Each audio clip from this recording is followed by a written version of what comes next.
Hello dear student friends. Dr. Bapuji Salunke Institute of Engineering and Technology Kolhapur welcomes you all to e-learning platform. This is Science and Humanities Department.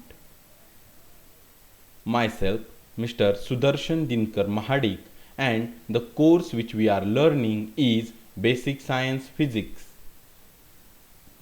The unit which we are learning is Heat and Optics. Learning outcome for today's lecture is describe the modes of transfer of a heat. Modes of transfer of heat जे आपण पाहिले conduction, convection, radiation, यामधला conduction जो आहे त्याच्या संदर्भात आपण आणखीन माहिती घेऊ आज.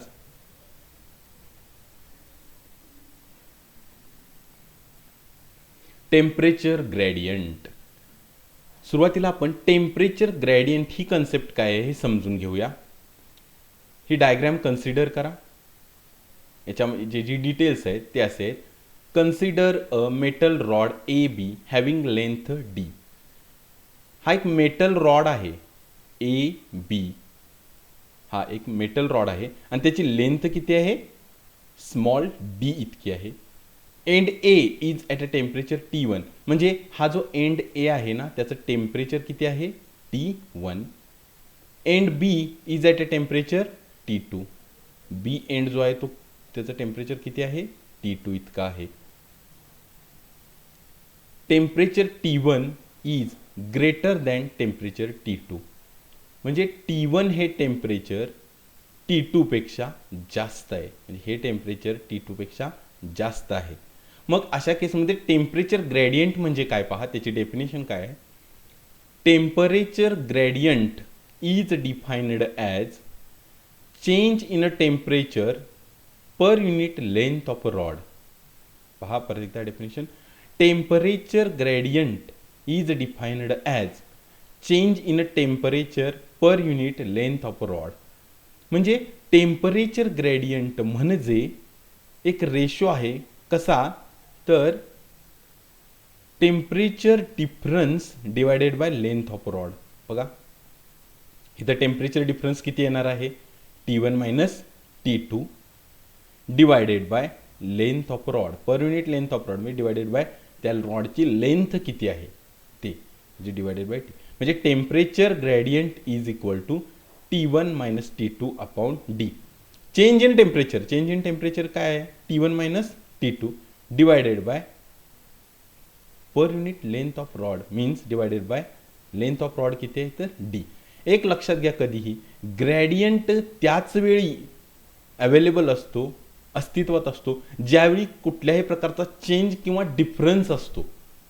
जर चेंज आणि डिफरन्स असेल तर त्या ठिकाणी ग्रेडियंट आहे असं म्हणता येत नाही. ग्रेडियंट त्याच वेळी अस्तित्वात असतो ज्यावेळी चेंज असेल किंवा काही डिफरन्स असेल तर. बघा change in a temperature divided by length of rod is called as a temperature gradient. And SI unit of temperature gradient is kelvin per metre. Look at once again. Temperature gradient is defined as change in a temperature per unit length of rod and SI unit of temperature gradient is Kelvin per meter. Now, very important concept, law of thermal conductivity. Law of thermal conductivity. Consider this diagram. And the details of this diagram are as. Consider a metal rod AB having cross-sectional area A. पहा AB हा एक metal rod आहे, तो consider करा, समजून घ्या, विचारामध्ये घ्या. बघा A आणि B. म्हणजे हा जो तुम्हाला एक निळा असा पद्धतीचा पोर्शन दिसतोय हा ॲक्च्युली मेटल रॉड AB आहे आणि त्याचा क्रॉस सेक्शनल एरिया जो आहे तो A आहे. म्हणजे अशा पद्धतीचा जो एरिया येईल तो किती आहे? त्याचा A आहे. Bar A B edge at steady state. हा बार ए बी आहे तो कसा आहे? स्टेडी स्टेटला आहे. म्हणजे काय? आपण आपल्या लास्ट लेक्चरमध्ये पाहिलेलं आहे की स्टेडी स्टेट याचा अर्थ या रॉडला आता तुम्ही जितकी काही उष्णता याच्यामध्ये आत घेतली जाते, ॲब्सॉर्ब केली जाते, तितकीच उष्णता त्याच रेटनं तो रॉड बाहेर फेकून दिला जात आहे. समजून आलं की स्टेडी स्टेट स्थिर अवस्थेला पोहोचलाय. जितकी उष्णता हा रॉड ॲब्सॉर्ब करतो, शोषून घेतो, तेवढीच उष्णता तेवढ्याच वेळेमध्ये तो बाहेर टाकतो. म्हणजे हा रॉड आता स्थिर अवस्थेला पोहोचलेला आहे, म्हणजे steady state. Consider the 2 layers C and D of the bar. हे बघा, C हा एक लेयर कन्सिडर करा आणि D हा एक लेयर कन्सिडर करा या ठिकाणी. आणि C आणि D यांच्यामध्ये जे अंतर आहे ते किती आहे? स्मॉल d इतकं आहे. बघा, layer C and layer D have a difference between its distance is d. Difference between or distance between C and D is a small d. बघा, परत एकदा समजून येते का आपल्याला हे सगळ्या गोष्टी? पुन्हा एकदा बघा, Q इथं जे Q दिसतं आहे ते काय आहे? The amount of heat flowing from C to D.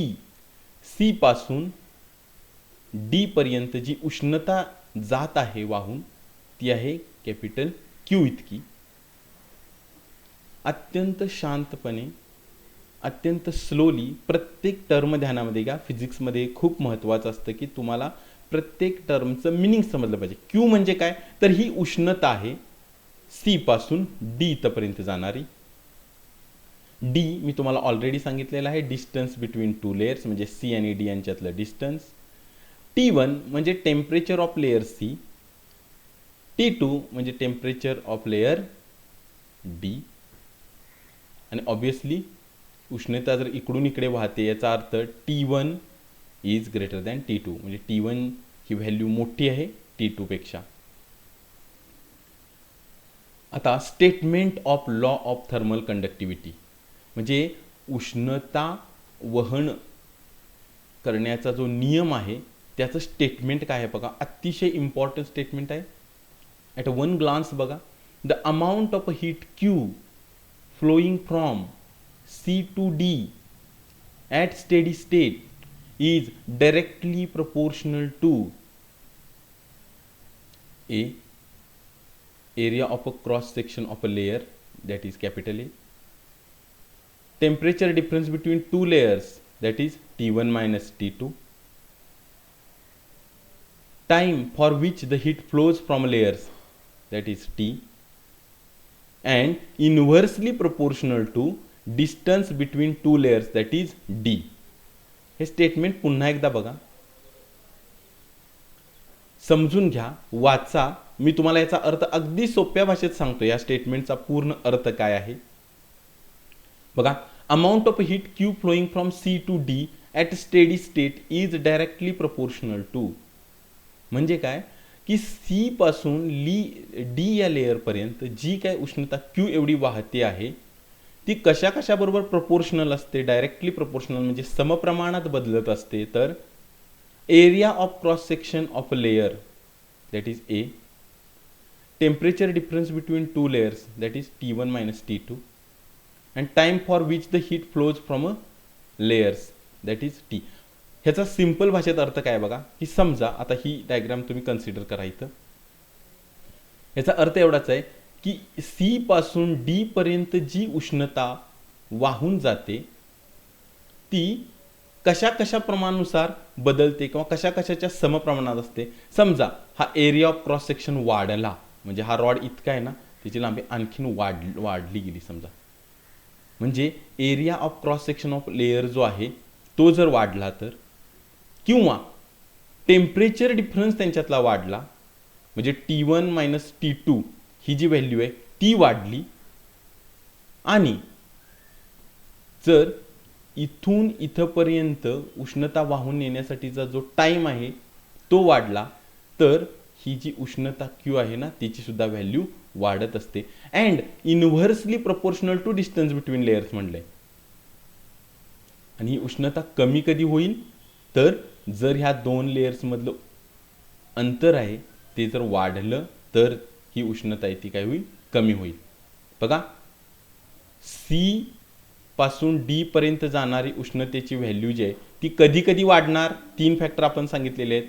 C पासून D पर्यंत जाणारी उष्णता जी आहे क्यू एवढी, ती कधी कधी वाढणार, एकतर तो एरिया ऑफ लेअर जास्त झाला पाहिजे आणि किंवा टेम्परेचर डिफरन्स आहे तो वाढला पाहिजे आणि किंवा सी पासून डी पर्यंत उष्णता वाहून येण्यासाठीचा जो टाइम आहे तो जर वाढवला तर उष्णता आहे ती ही क्यूची व्हॅल्यू वाढत जाणार आणि क्यूची व्हॅल्यू कमी कधी होणार, म्हणजेच इन्व्हर्सली प्रोपोर्शनल टू जर सी आणि डी यांच्यातलं अंतर जे आहे ते जर वाढवलं तर. डायरेक्टली प्रोपोर्शनल टू म्हणजे समप्रमाणात आणि इन्व्हर्सली प्रोपोर्शनल टू म्हणजे व्यस्त प्रमाणात. Area of cross section, temperature difference आणि टाइम हे जर वाढवलं तर उष्णता वाढते आणि दोघांमधलं डिस्टन्स जे ते वाढवलं तर उष्णता कमी होते. दोन लेयर्स कोणते सी आणि डी यांच्यातलं जर डिस्टन्स आहे, जे अंतर आहे ते जर वाढवलं तर उष्णता जी आहे ती कमी होते. समजलं? पहा, मॅथमॅटिकल स्वरूपात आपण हे पाहू. Mathematical expression of law of thermal conductivity पहा आणखीन सोप्या पद्धतीने तुम्हाला. Q is directly proportional to, आता ह्या न्यूमरेटर म्हणजे अंशातल्या ज्या व्हॅल्यू आहेत ते म्हणजे डायरेक्टली प्रोपोर्शनल टू. बघा, Q is directly proportional to काय, area of cross section of layer and or T1 minus T2 and or time T for which the heat flows from C to D. म्हणजे हे तीन factor जर वाढले तर amount of heat flowing from C to D सुद्धा वाढते. म्हणजे हे एरिया, टेम्परेचर डिफरन्स आणि टाइम हे जर वाढले तर उष्णताची व्हॅल्यू अमाऊंट जी सी पासून डी ती वाढते आणि कमी कधी होते ही व्हॅल्यू तर इन्व्हर्सली प्रोपोर्शनल टू डी. म्हणजेच जर सी आणि डी या लेयर्समधलं डिस्टन्स जर वाढलं तर हे क्यू आहे ते कमी होतं. क्यू म्हणजे amount of heat flowing. Objective multiple choice क्वेश्चनच्या अनुषंगाने हे खूपच महत्त्वाचं आहे. पहा, डायरेक्टली प्रोपोर्शनल टू टर्म्स आणि inversely proportional to terms. This is simple mathematical expression. Q is equal to K A T1 minus T2 T whole divided by D, where K is coefficient of thermal conductivity. K is a coefficient of thermal conductivity. पहा आता coefficient of thermal conductivity म्हणजे काय. Coefficient of thermal conductivity is defined as the amount of heat conducted in 1 second at a steady state of a temperature through unit cross-sectional area of material having unit thickness with unit temperature difference between its opposite faces. पहा, के चा अशा पद्धतीने formula आहे. Coefficient of thermal conductivity, coefficient याचा अर्थ सहगुणक असा त्याला मराठीमध्ये शब्द आहे, त्याची ही व्याख्या आहे. Coefficient of thermal conductivity is defined as amount of heat conducted in 1 second at steady state of a temperature through unit cross-sectional area of a material having unit thickness with unit temperature difference between its opposite faces. ही व्याख्या फक्त तुम्ही वाचा, याचा अर्थ समजून घेण्याचा प्रयत्न करा. तर कोइफिशियंट ऑफ थर्मल कंडक्टिव्हिटी जो असतो तो एखाद्या मटेरियलचा असतो. म्हणजे कॉपरसाठीचा के, आयर्नसाठीचा के, ॲल्युमिनियमसाठीचा के. ह्याचा अर्थ काय होत असतो तर ते मटेरियल म्हणजे समजा आपण ॲल्युमिनियम घेतलं, जर एक ॲल्युमिनियमचा आपण तुकडा घेतला, त्याचा क्रॉस सेक्शनल एरिया किती आहे, युनिट आहे. त्याचे थिकनेस कशी आहे तर युनिट आहे. त्यांच्यामधला टेम्परेचर डिफरन्स मी जे दोन लेअर घेतले त्यातला कसा आहे तो युनिट आहे. आणि अशा केसमध्ये तुम्ही एका सेकंदासाठी त्याच्यामधून जी उष्णता पास कराल त्यालाच म्हणायचं coefficient of thermal conductivity for aluminium. इतकंच याच्यामध्ये ध्यानात घ्या. Units of coefficient of thermal conductivity examination point of व्ह्यूनं हा महत्त्वाचा मुद्दा आहे. पहा, इन MKS सिस्टीम थर्मल कंडक्टिव्हिटीचं युनिट काय पहा, kilo calorie per metre degree Celsius second.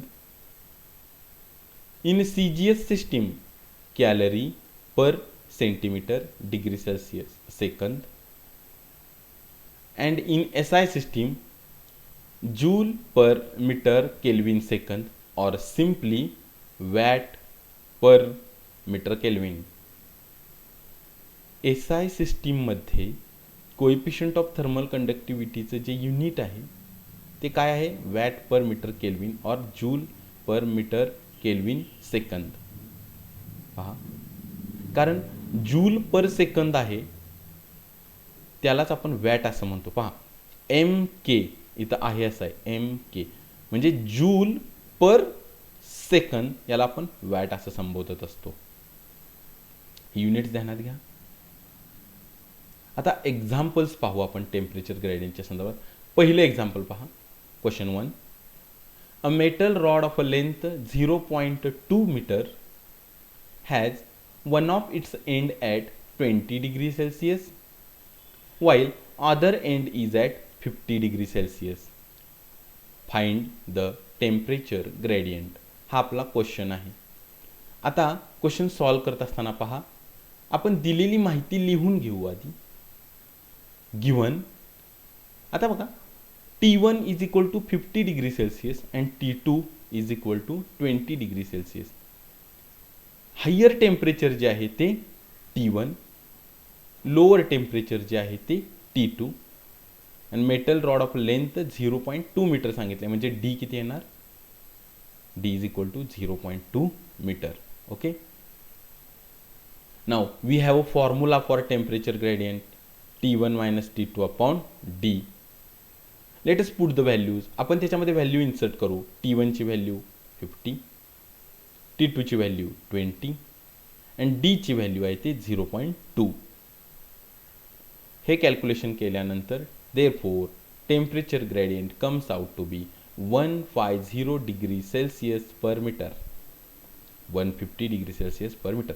अशा पद्धतीची एक्झाम्पल्स तुम्हाला एक्झामिनेशनमध्ये विचारतात 2 मार्क्सला. पहा काय काय केलेलं आहे एक्झाम्पलमध्ये. एक्झाम्पल नंतर आपण लिहून घेतलं की काय काय दिलेलं आहे. T1, T2, D. Higher temperature असेल ते T1, लोअर असेल ते T2, and distance between two layers or length of metal rod. आणि अशा पद्धतीनं आपण फॉर्म्युला घेतला, त्याच्यामध्ये व्हॅल्यूज पुट केल्या आणि आन्सर आहे ते आपण गिवन आउट केलेलं आहे. नेक्स्ट एक्झाम्पल पहा. Thickness of a plate is 10 centimetre. एक प्लेट आहे, तिची थिकनेस किती आहे, 10 सेंटीमीटर इतकी आहे. Temperature of two faces are 100 degree Celsius and minus 20 degree Celsius. Find the temperature gradient. Very simple. Given पुन्हा एकदा, T1 किती आहे, 100 डिग्री सेल्सियस. T2 किती आहे, lower temperature minus 20 degree Celsius. Distance 10 centimetre इथं दिलेलं आहे, ते आपण मीटरमध्ये करून घेऊ. ते किती होणार, 0.1 metre. 10 centimetre means 0.1 meter. Once again write down the formula for temperature gradient. Temperature gradient साठीचा जो फॉर्म्युला आहे तो लिहून घेतला आपण, T1 minus T2 divided by D. Let us put the values. T1 100 minus T2 minus 20 divided by D 0.1, and hence our answer comes out as 1200 degree Celsius per metre. पहा,